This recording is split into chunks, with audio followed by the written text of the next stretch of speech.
AI used in family law?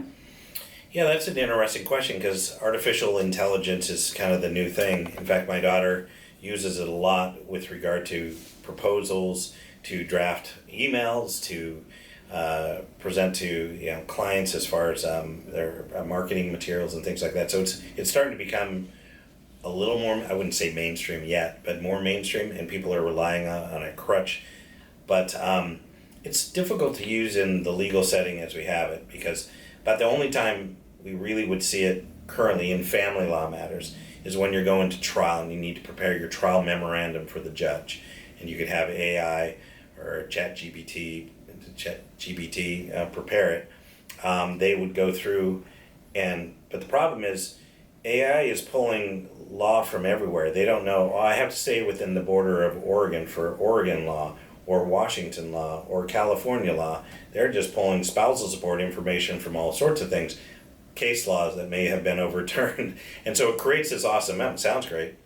A lot of times it's not quite accurate, and judges take umbrage to inaccurate citation of cases, or we've had where they've actually cited a case that really didn't exist. It took a name from this and the name of this and put this in. This is the new case. So it's cute. I would call it cute right now, but you better be very careful if you're going to use it in a legal setting.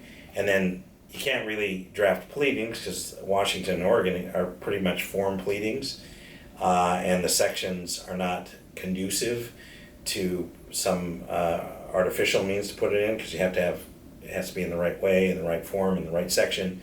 So I don't see it being very effective for divorce and family law matters.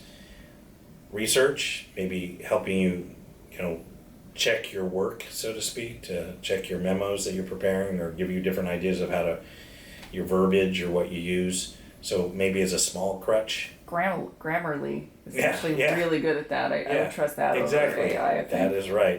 Now that they've now incorporated more of those tools into, just even drafting emails, I'm like, oh, that's how you're supposed to, that's where a comma goes? Never knew that. So it can be very helpful. I think it's going to come on more and more, but it will not replace the legal work. It'll help supplement the legal work in a constructive way. So it can't replace an attorney? Never. Okay. Never. And if it did, I would never say so. Okay.